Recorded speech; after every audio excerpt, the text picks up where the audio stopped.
자, 여러분, 오늘은 분석 기법 중에서 범주형 자료 분석과 다별량 분석, 그리고 시계열 분석, 그리고 베이지 기법, 급 딥러닝 분석, 비정형 데이터 분석, 앙상블 분석에 대해서 알아보는 시간을 갖도록 하겠습니다. 좀 양이 많죠?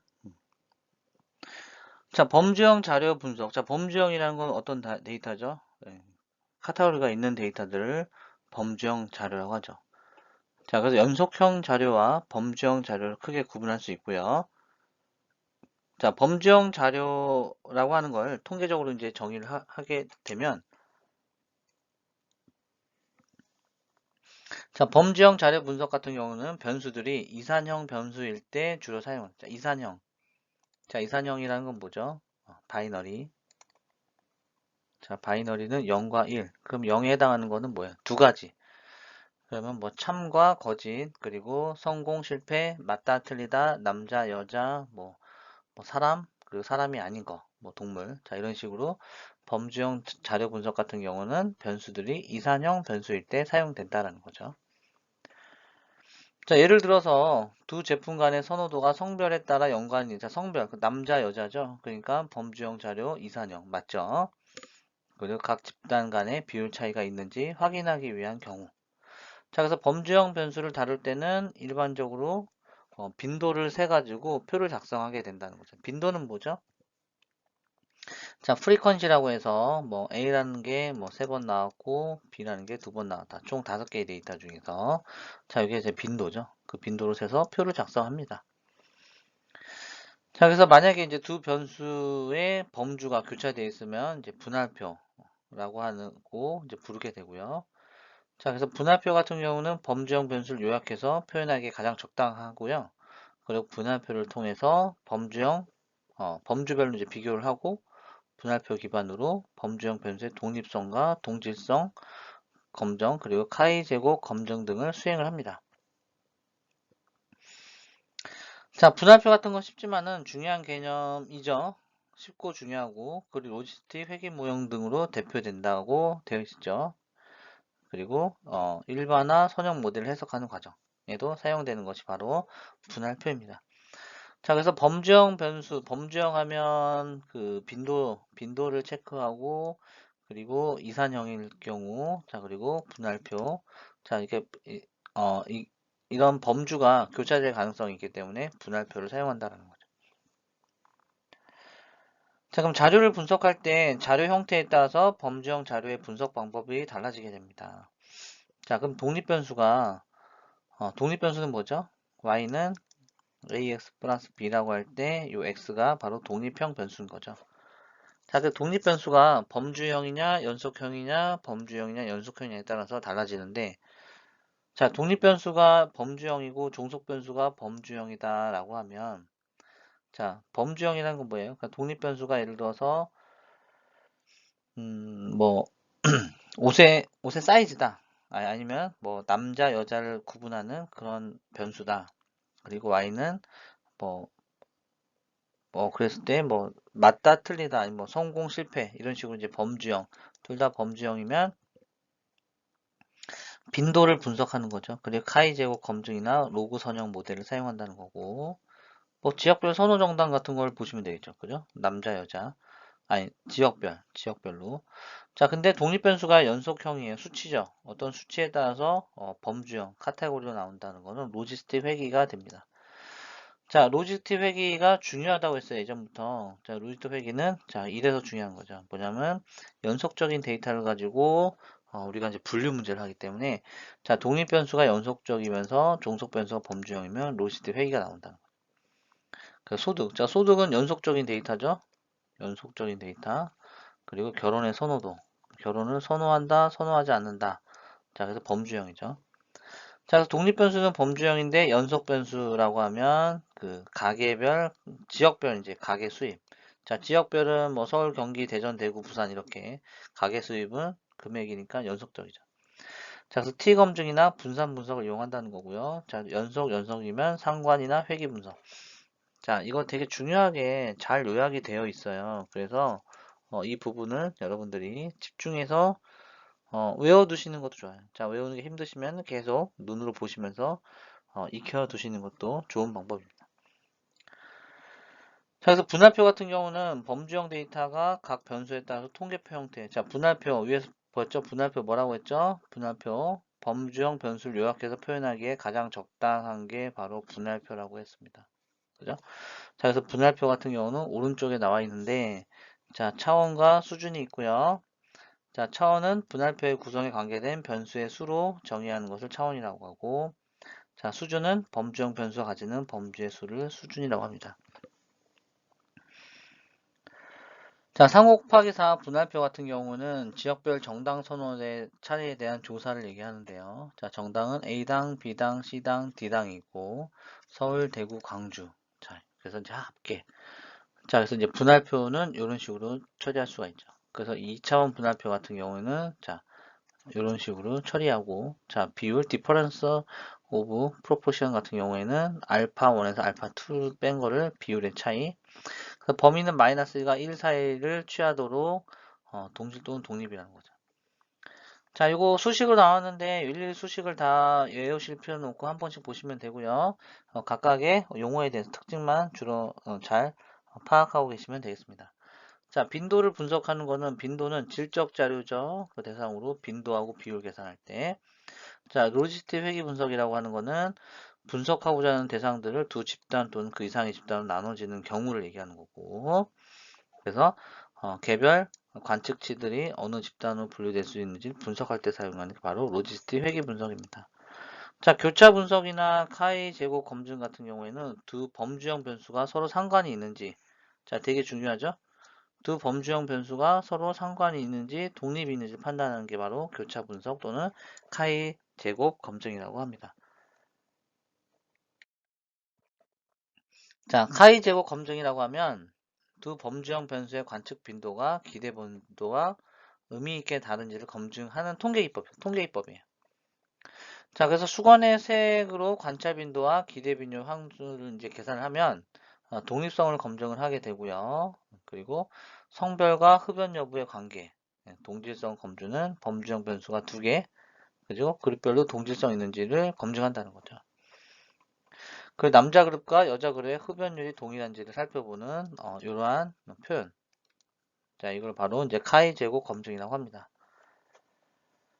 자, 관측값 나누기 기대값의 제곱값을 기대값으로 나눈 값들의 총합이 카이 제곱 검증이라는 거죠. 자, 그래서 블루베리 같은 건 실제 개수, 과일의 기대 개수. 그럼 관측지하고 기대값은 50이 되죠. 그러면 차이에 대한 제곱. 그럼 5, 25죠. 그래서 그 기대값으로 나누는 거. 자, 이런 게 바로 뭐예요? 카이 제곱 검증이라고 하는 거죠. 자, 수식을 보시면 특정 값과 기대 도수, 네, 차이의 제곱을 기대 도수로 나누는 거죠. 자, T 검증이라고 하면 독립 변수가 범주형, 그죠? 독립 변수가 범주형이고 종속 변수가 연속형인 경우에 사용돼. 자, 다시 말씀하면 독립 변수가 범주형이에요. 집단. 그리고 종속 변수, 우리가 알고자 하는 게 연속적인 경우에 사용되는 거. T 경우. 그러니까 종속 변수가 연속형이라는 건 뭐예요? 결국은 어, 예측 문제에서 사용한다는 거죠.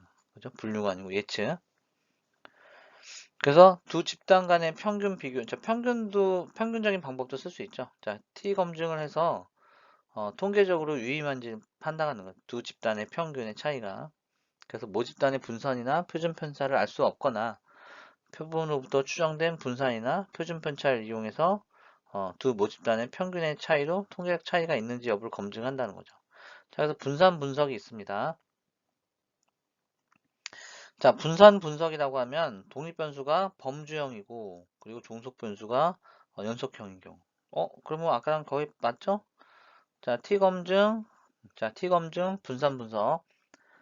독립 변수가 범주형, 종속 변수, 연속형 다 똑같죠? 그리고 두 집단의 분산을 비교할 때고 얘는 두 집단의 평균. 자, 그러니까 독립 변수. 자, y는 ax 플러스 b 뭐 이렇게 했을 때 저 y가 분류가 아니라 예측할 수 있는 값인데 x가 뭐예요? x도 연속적인 값이 올 수 있는데 연속적인 값이 오는 게 아니라 x는 뭐예요? 집단. 그래서 분류. 분류 이어져 있을 때 이런 T 검증이 사용한다는 거죠. 자, 그래서 T 검증은 뭐예요? 이런 두 집단 X 독립 변수가 이제 두 개 이상일 때 두 집단의 평균을 가지고 하는 걸 말하는 거고, 얘는 분산 가지고 하는 게 이제 분산 분석인 거죠. 자, 다별량 분석 같은 경우에는 조사 중인 각 개인 혹은 대상물에 대한 다수의 측정치를 동시에 이제 분석하는 통계적인 방법이라고 하는 거죠. 그래서 많은 다별량 분석 기법 중에 일별량, 단별량과 이별량이 있는데, 자, 단별량의 확정 형태가 이별량이라고 하는 거죠. 자, 그래서 다별량 분석에는 뭐냐면 별량이 여러 개. 그 y는 뭐 ax 플러스 bx2 플러스 cx3. 자, 이렇게 별량이 여러 개. 이게 가장 일반적인 방법이에요. 우리가 이제 많이 사용하는 이제 분석 기법 중에 대다수 90% 이상이 다별량 분석이라는 거죠. 자, 먼저 용어를 보면은 종속기법, 상호우존적, 명목척도, 순위척도, 등간척도, 비율척도. 자, 명목, 노미널, 분류만 위해 사용된 숫자. 그리고 순위는 순위를 나타낼 때. 등간은 뭐예요? 어떤 측정이나 조사된 그 숫자의 값의 차이를, 어, 차이를 가지는 숫자의 비율이나 의미를 가지지 못한 측정 단위, 의미를, 그죠? 그 등간 척도라고 하고, 비율은 간격이 어떤 측정된 숫자와 간격이 의미를 가진, 그러니까 의미를 가질 뿐만 아니라 숫자의 비율마저도 의미를 가지는 가장 높은 측정 단위가 비율 측정이라는 거죠. 자, 등간하고 비율은 중요해서 제가 요 그 별표를 친 게 아니라요. 굉장히 헷갈릴 수도 있는 거죠. 그 정량적 또는 양적 자료, 양적 자료는 정량적, 비정량적은 질적 자료라고 하는 거예요. 자, 별량은 뭐예요? 별량, 그죠? 버라이어블, 변수죠. 자, 변수라고 생각하시면 됩니다.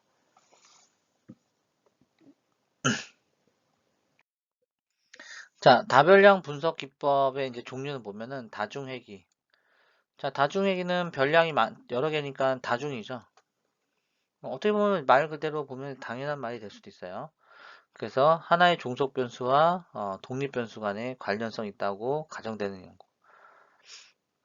그래서 다수의 독립 변수에 따른 당연하죠. 변수가 여러 개니까 여기에 따른 정답 y를 예측하는 게 바로 다중회귀 분석입니다. 자, 예를 들어서 월 외식 경비는 가정의 소득, 가족 구성원의 수 같은 독립 변수들에 의해서 예측이 가능하다라는 게 이제 다별량 분석이고요. 자, 다별량 분산 분석이고 다별량 공분산. 자, 그러면 분산 아노바 그리고 어 뭐라죠? 아노바고 아 아코바라고 하는 게 그 공분산이에요. 공분산. 그러면 다별량과 공분산의 이제 차이점만 보시면, 자, 다별량은 말 그대로 범주형 독립 변수인데 여러 개죠. 그 관련성을 판단하는 게 바로 다별량 분산 분석이라고 하면, 공분산 같은 경우에는 자, 공분산 같은 경우는 뭐 3개 이상의 변수들에 대한 어떤 관계, 상관관계 이런 것들 같은 게 다별량 다별량 공분산 분석이죠. 그래서 실험에서 통제되지 않은 독립 변수들, 종속 변수의 효과를 제거하기 위해 다별량 분산 분석과 함께 다별량 분산 분석과 함께 이루어진 게 공분산 분석. 그죠? 자, 그러니까 두 개 다 뭐냐면 변수들 간의 어떤 관계나 이제 집합을 얘기하는 거를 얘기하는 거죠. 자, 정준 상관 분석도 있는데, 자, 이거는 하나의 이제 계량적 종속 변수와 다수의 계량적 독립 변수. 자, 이거 정준상학 분석이라는 거는 계량적 종속 변수, 계량적 독립 변수가 나오면 이거다라는 거를 좀 파악해 주시면 되겠습니다. 자, 예시를 보면은 다수의 외식 동기 항목과 레스토랑 선택 속성 변수들 간의 관계 분석을 통해서 외식 동기가 레스토랑 선택에 미치는 영향. 자, 이런 거고요. 자, 다별량 같은 경우는 호텔 종업원 교육 시 종업원의 학력을 통제한 상태에서 이런 이론 시험 성적, 자, 이런 예시와 이런 예시 잘 한번 보시고요. 자, 요인 분석이 있죠. 자, 요인 분석. 자, 팩터 어널라이시스라고 하는데, 자, 요인 분석 같은 경우에는 뭐가 돼 있어요? 어떤 이제 많은 수의, 그죠? 많은 수의 변수들 간의 이제 상호 관련성을 이제 분석하는 것이 요인 분석이라고 하는 거죠. 그래서 이 변수들 간에 이제 어떤 공통 요인들을 설명할 때 사용되는 기법이고, 자, 요인 분석은 그 어떤 많은 수의 원래 변수들을 적은 수의 요인으로 요약하기 위한 분석 방법을 요인 분석이라고 합니다. 자, 그래서 이제 그 요인 분석의 이제 주요 목표로는 변수 간의 이제 상관관계를 파악하는 데 있고요. 변수의 차원을 축소하는 데 있고, 요인을 해석하는 데 있습니다. 자, 변수 간의 상관관계라는 거는 A 변수와 B 변수 간에 얼마나 관계가 있는지, 그래서 A가 증가할 때 B도 증가하는지 감소하는지, 이런 추세를 보이는 것이 바로 변수 간의 상관관계를 파악하는 거가 되겠고요. 자, 그리고 변수의 차원을 축소한다는 거는 변수의 차원이 너무 많으면 학습에 하는데 오래 걸리고 자원 소모가 많으니까 어, 그 다수의 변수를 적은 수의 요인으로 줄여주는 걸 얘기하는 거죠. 그래서 주로 이제 PCA나 PCA 주성 분석이나 최대 우도법을 이제 기반으로 수용이 되는 거죠.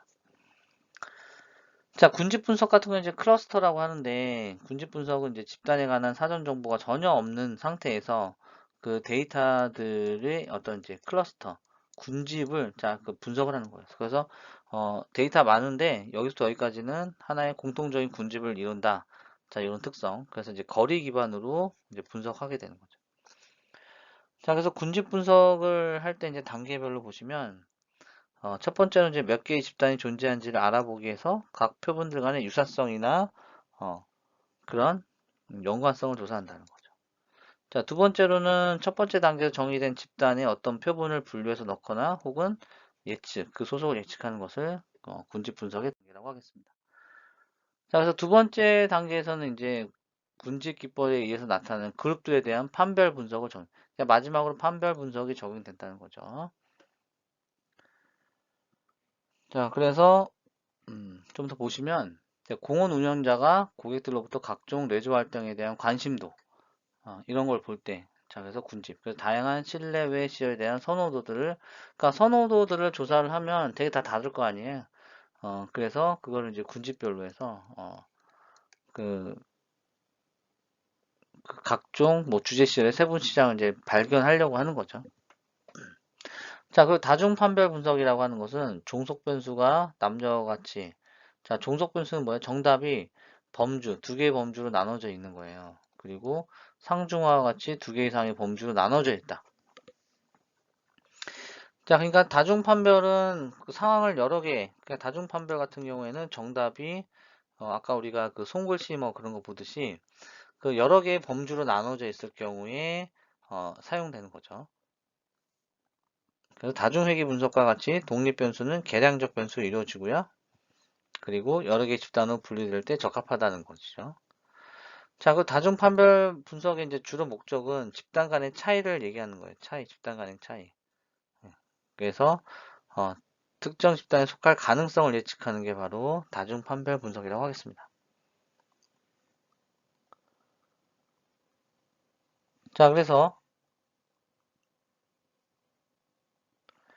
다중 판별 분석 같은 경우에는 이제 뭐 예를 들어서 호텔 책임자가 새롭게 만든 패키지 상품이 고객들한테 호응을 얻을 것인지 알아볼 때 그런 가격, 명성, 부대 시절, 자, 구매 여부죠. 자, 이런 걸 할 때 다중 판별 분석이라는 거죠.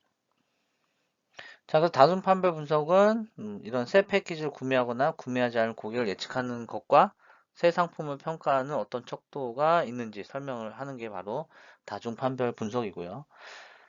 자, 다차원 관측값이나 또는 개체들 간의 거리, 디스턴스나 비유사성을 이용한다는 거죠. 그 다차원 척도법 같은 경우에는 어떤 목적이냐면 개체들 사이의 구조나 관계를 쉽게 파악하려는 데 목적이 있습니다. 그래서 이제 다차원 척도법에서는 차원을 축소하고 개체들의 상대적 위치 등을 통해서 개체들 사이의 관계를 쉽게 파악하고자 하는 데 목적이 바로 다차원 척도법이라고 하겠죠. 자, 그래서 특정 관광지를 대상으로 관광객의 인지에 대한 유사성을 연구할 때 사용을 할 수가 있죠. 자, 시계열 자료가 있는데요. 자, 시계열 자료 같은 경우에는 시간, 그래서 X축이 이제 보통 이제 시간이 되고, 이제 Y축은 이제 어떤 밸류가 되는 거죠. 그래서 시간의 흐름에 따라서 데이터가 변환하는 그런 걸 이제 시계열 분석, 시계열 자료라고 하고요. 자, 그래서 시계열 자료 같은 경우에는 이산, 연속, 시차가 있습니다. 자, 시간의 흐름이 바로 시계열 자료죠. 그래서 이산이라고 하는 거는 관측값들이 이산적인 형태로 이제 분리되어 존재하는 것을 이산 시계열이라고 하고, 자, 연속 시계열은 관측값들이 연속적으로 연결된 형태를 얘기하는 거죠. 자, 시차는 한 관측 시점과 다른 관측 시점 사이 간격을 바로 이제 시차라고 하는 거죠. 자, 시계열 자료의 성분으로는 불규칙 성분이 있고요. 그리고 체계적 성분이 있습니다. 자, 불규칙 성분은 시간에 따른 규칙적인 움직임이 없는 랜덤하게 변환하는 거. 불규칙하니까 랜덤이에요. 자, 불규칙 뭐예요? 랜덤하게 움직인다. 자, 체계적인 뭐예요? 시간에 따라서 규칙적으로 뭔가 자, 랜덤하게 움직이고 규칙적으로. 자, 대표적인 게 뭐예요? 뭐 이런 거 뭐 주식이나 그리고 어떤 뭐 진동, 뭐 주파수 같은 거. 그리고 불규칙하게 변하잖아요. 근데 체계적으로 변하는 거는 자, 어떤 무슨 뭐 사인이겠죠, 사인. 네, 그래서 그 체계적으로 이제 변하겠다는 거는 관측값이 지속적으로 증가하거나 감소한다. 지속적으로 증가하는. 그 시계열에 따라서. 그럼 시간에 따라서 지구 온난화 같은 거 얘기할 때, 계속 이제 그 몇십 년 동안 측정을 해봤더니 지구의 기온이 뭐 조금씩 이렇게 상승하는 경향이 있다. 자, 이게 체계적 성분이 되는 거죠.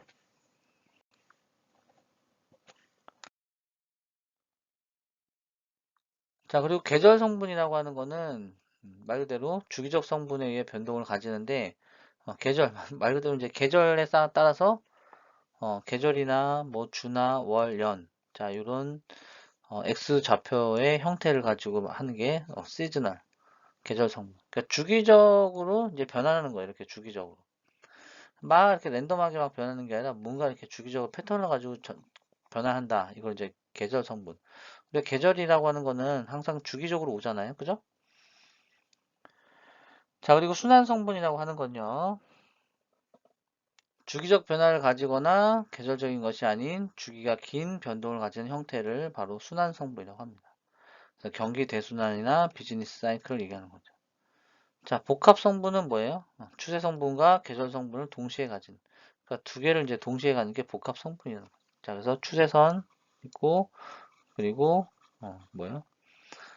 긴 변동을 가지는 계절 성분, 추세 성분과 계절 성분을 같이 갖다는 거.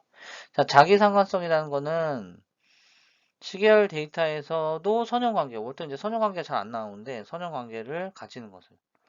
자, 그래서 시계열인데 선형관계 나온다. 그럼 자기 상관성이고요. 자, 백색 잡음 화이트 노이즈라고 하는 거는 시계열 데이터 중에서 아무런 패턴이 나오지 않은 무작위한 움직임을 보이는 데이터를 이제 화이트 노이즈. 예, 그래서 이제 학습에 영향을 주지 않는 정말 이제 그냥 노이즈, 그대로 노이즈인데 어떤 그 패턴이 있거나 그 특이한 노이즈가 아니라 아무런 패턴이 남아있지 않은 무작위한 움직임을 얘기합니다. 자, 그리고 정상성이라는 게 나오는데요. 자, 정상성이라고 하는 거는 시계열 데이터가 평균과 분산이 일정한 경우를 얘기하는데 일반적으로 시계열 데이터가 정상성을 가지면 분석이 용이한 형태를 볼 수가 있고요. 자, 그래서 평균이 일정하거나 분산이 일정하다. 자, 이거를 이제 정상성이라는 거죠. 평균과 분산이 일정한 경우. 자, 평균이 일정한 경우 어떤 경우가 있을까요? 모든 시점에 대해서 평균이 일정하다라는 것을 알 수 있겠고, 자, 분산이 일정하다라고 하는 것은 모든 시점에서 분산이 일정하다. 자, 그리고 공분산의 경우도 시차에만 의존해서 특정 시점에 의존하지 않는다. 자, 이 공분산 경우도 마찬가지라는 거죠. 자, 그래서 정상성을 가지는 시계열 자료의 특징을 보시면 특정 시차가 일정한 경우에 공분산이 동일하다는 것과 그죠? 평균 주변의 변동은 대체로 일정한 폭을 가진다. 그래서 폭이 일정하다. 그리고 정상성을 가지는 시계열의 경우에는 특정 기간에서 얻은 정보를 다른 시기에도 사용이 가능한 정보를 일반화가 가능하지만 아닌 경우는 힘들다라는 특성을 가집니다. 자, 그럼 시계열 자료를 이제 분석할 때는 단순 방법과 모형 기반이 있고요. 자, 이 분석 방법은 한 번씩 읽어주시면 될 것 같습니다. 자, 그래서 예측이 목적인 경우와 그리고 이해와 제어가 목적인 경우로 나눌 수가 있는데요. 추세 분석, 이동 평균이 있고요. 평활법이 있고 분해법이 있습니다. 자, 그리고 모형 기반에는 자기회귀 모형이 있고요. 자기회귀 이동 평균 모형이 있고 자기회귀 누적 이동 평균 모형이 있습니다. 자, 그리고 뭔가 이해하고 제어의 목적이라면 스펙트럼 분석과 개입 분석이 있다는 거죠. 자, 단순 방법에는 이동 평균법이 있는데요. 무빙 에버리지 메소드죠. 자, 이게 뭘까요? 뭔가 데이터를 이동을 하면서 과거와 현재 데이터를 비교해 갖고 그 평균을 구하는 것들이죠. 그래서 과거부터 현재까지의 시계열 자료를 대상으로 일정 기간을 시계열로 이동하면서 평균을 계산한다. 가장 일반적인 방법이 되겠습니다. 자, 그래서 이를 통해서 이제 추세를 파악한다는 거죠. 그래서 시계열의 다음 기간을 예측하는 데 사용된다는 거예요. 자, MA는 n분의 1 해가지고 자, 이런 데이터가 있고요. 자, 그래서 결국은 모든 자료를 다 더해서 n분의 1로 나눈 자, 평균이죠. 자, 그래서 관찰 기간이죠. 윈도우 X는 가장 최근의 관찰 시점을 얘기하는 거죠. 자, 굉장히 간단한 방법입니다. 그래서 어떤 추세 판단이 가능하죠. 당연히 데이터가 많고 안정된 패턴이면 이건 너무나 당연한 얘기고요. 그리고 데이터가 뚜렷한 추세가 있거나 불규칙적 움직임이 적은 경우에는 n을 작게 하고 반대는 불규칙적인 움직임이 적어요. 그러면 짜게 가져가도 된다는 거죠. 아니면 그렇지 않으면 이 패턴을 찾아야 되니까 길게 가져가야 된다는 걸 얘기하는 거죠. 자, 그리고 지수평활법도 있는데요. 이동평균법하고 좀 다르죠. 관찰 기간에 제한이 없다. 그러면 이제 관찰 기간에 제한이 없으면 지수평활법이라고 이해하시면 되겠습니다. 자, 그래서 모든 시계열 데이터를 사용하고요. 시계열 데이터에 더 많은 가중치를 주면서 추세를 찾는 방법을 얘기합니다. 그래서 지수평활법. 자, 여기서 Zn 플러스 1은 n 시점 다음의 예측값이죠.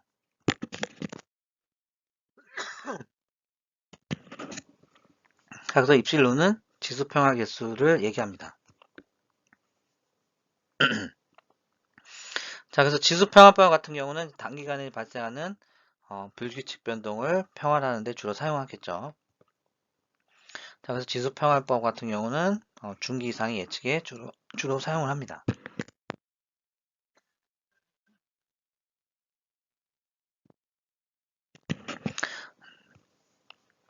그러니까 단순 지수평활법 같은 경우는 어떻게 되죠? 장기 추세나 계절성이 포함된 시계열 데이터에는 부적합하게 되겠습니다.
자, 죄송합니다. 사운드가 좀 녹화가 안 됐네요. 자, 다시 한번 설명을 드리면 지수평합법 같은 경우는 중기 이상의 예측에 이제 주로 사용을 하고 단순 지수평합법의 경우 같은 경우는 장기 추세나 계절성이 포함된 시계열 데이터 이제 부적합하다는 거가 되겠죠. 자, 지수평화 계수의 이제 입실론이 작으면 지엽적 변화에 이제 민감하고요. 자, 분해법 같은 경우에는 성분 분류대로 시계열 데이터 이제 분해하는 방법이 되겠습니다.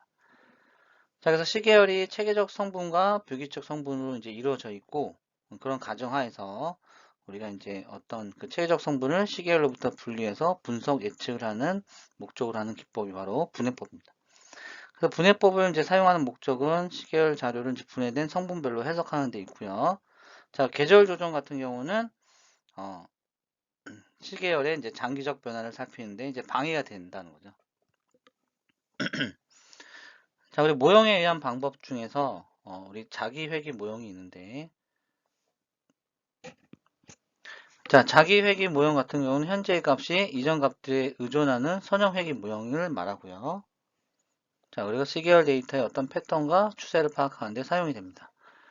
자, 예를 들어서 이제 과거 주가 데이터를 AR 모형으로 이제 모델링을 하면은 과거 주가 값들이 현재 주가에 어떤 영향을 미치는지 어떤 패턴인지 알 수 있는 게 자기 회귀 모형이라고 합니다. 자, 그래서 자기 회귀 모형의 이제 주요 특징은 차수와 회귀 개수, 백색 잡음 등이 있고요. 자, 백색 자부 같은 경우에는 예측 오차를 이제 백색 자부로 이제 가정을 하는데 예측 오차들이 상관관계 없이 독립적으로 발생한다는 가정을 의미합니다. 자, 그래서 AR 모형에서 AR은 이제 P로 표현되는 거죠. 그래서 수식은 이런 모양을 한번 보시면 되고, 자기 이동 평균 모형이라고 하면 아리마 모델에서 자기 회귀 모형과 이동 평균 모형을 결합. 자, AR과 AR 자기 회귀 모형과 이동 평균을 결합한다. 그래서 AR, MA라고 하는 거죠. 자, 보통 아리마 모형 같은 경우는 시계열 데이터의 자기 상관 구조와 이동 평균 구조를 동시에 이제 고려한다는 거죠. 그래서 현재 값을 예측하는데 어떤 영향을 미치는지 알 수 있는 게 바로 아리마 모형이라고 합니다. 아리마 모형이라는 거 잘 한번 알아보시면 좋겠습니다. 자, 그리고 아리마 모형의 이제 주요한 특징으로는 자기 회귀 모형의 이제 구성 요소를 포함하는데 보통 이제 AR 구성 요소는 현재 값이 피계 이전 값에 의존하는 선형 회귀 모형이고요. 자, 이 구성 요소 같은 경우에는 이동 평균 모형의 구성 요소를 포함하는데 MA 구성 요소는 현재 값이 Q계 이전의 예측 오차에 의존하는 선형 회귀 모형입니다. 자, 백색 자금 아까 얘기했고요.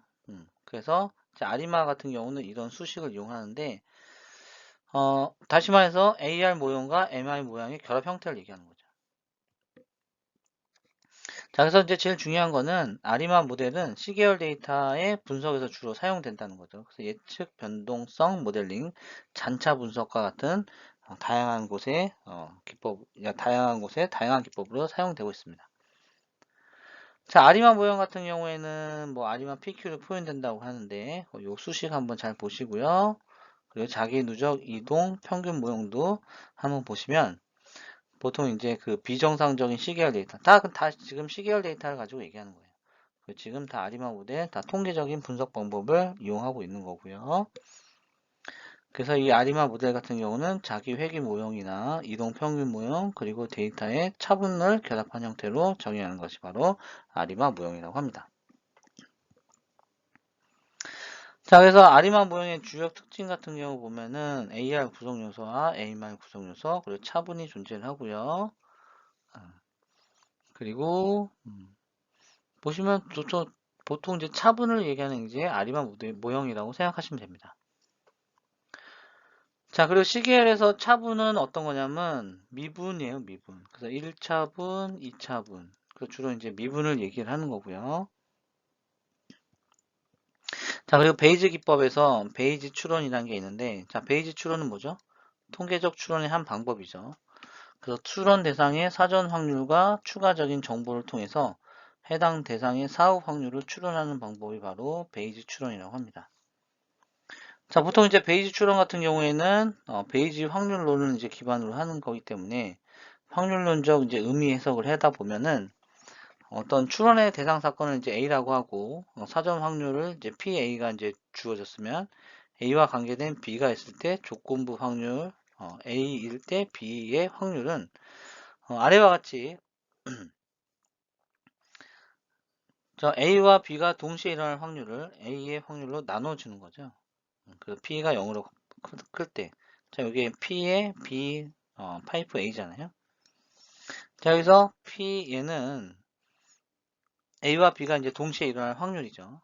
자, 그래서 사후 확률로 이제 구할 수 있고, 이걸 베이지 정리라고 합니다.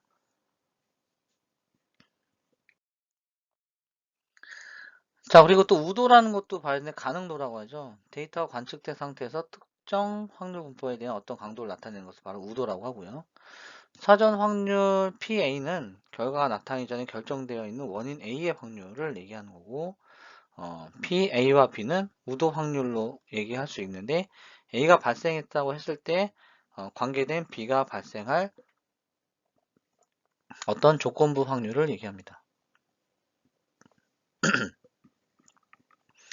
자, 사후 확률 같은 경우는 이제 B가 발생할 때 발생했다는 조건 하에서 A가 발생하는 확률을 사후 확률이라고 얘기하죠. 그래서 사전 확률과 사후 확률.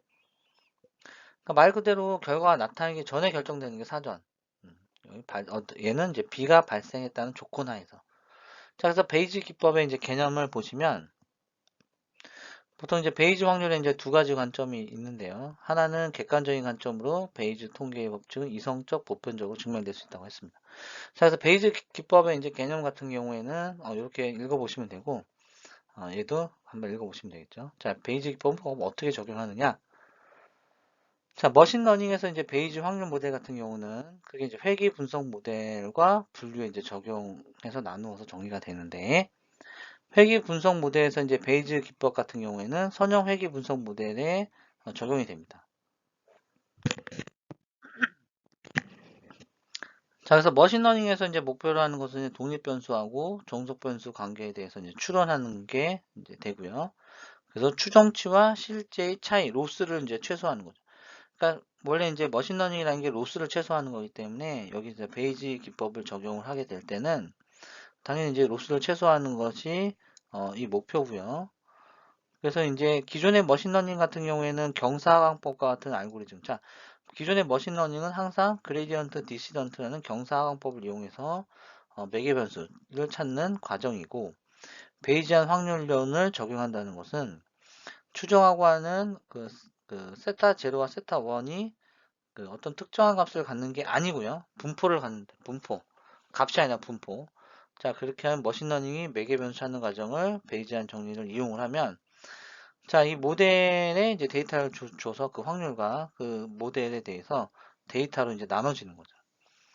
그래서 보통 이제 모델이라는 사전 확률을 알고 있어요. 모델이죠. 모델을 통해서 확률을 알 수 있는데, 그래서 이제 새로운 데이터가 관측이 되면, 어, 그 데이터에 대해서 이제 모델을 넣었으니까 새로운 데이터겠죠. 이걸 이제 다음번 학습의 확률 자료를 사용해서 점진적으로 만들어 나가는 과정이라고 볼 수 있겠습니다. 자, 그래서 분류에서 이제 베이지 기법을 적용하게 되면 나이브 베이지 분류가 있는데, 자, 나이브 베이지의 특징은 분류기를 만들 수 있는 간단한 기술이에요. 그리고 모든 나이브 분류기는 공통적으로 모든 특성 값이 서로 독립적이다. 자, 그럼 나이브 베이지의 장점은 뭐가 있죠? 지도학습 환경에서 매우 효율적이다. 그럼 지도학습이고요. 그 분류에 필요한 파라미터를 추정하기 위해 트레이닝 데이터 양이 매우 적다라는 거. 그 데이터의 양이 매우 적을 때. 그러니까 데이터의 양이 적고, 그리고 지도학습일 경우.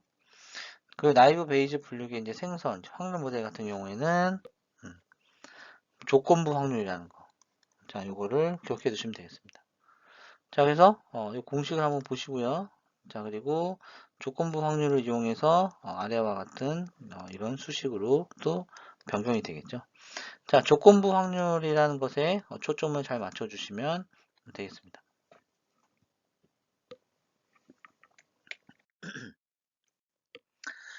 자, 그래서 이제 분류기 CK에 대해서 이 식이 갖는 K를 찾는 게 바로 요 문제가 되겠고요.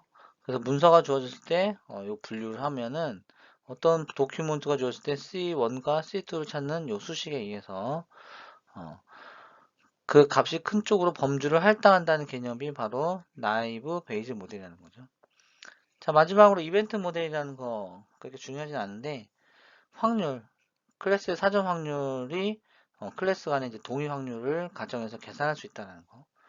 특성의 분포에 대한 모수들을 추정하기 위해서 어, 트레이닝 셋의 특성들을 위한 비모수 모델이나 분포를 생성. 자, 이벤트 모델. 다시 특징을 말씀을 드리면, 이벤트 모델은 이런 것들이 있어요. 가우시안 나이즈 베이즈, 다항 분포 나이브 베이즈, 베르노이 나이브 베이즈. 다 나이브 베이즈죠? 자, 이게 이벤트 모델이라고 보시면 되겠습니다. 자, 나이브 베이즈 분류 적용은 분류 기반의 머신러닝을 적용할 때 광범위하게 사용한다는 거죠. 그러니까 스팸 문서 분류할 때도 많이 사용합니다. 자, 여기까지 하겠습니다. 고생들 하셨습니다.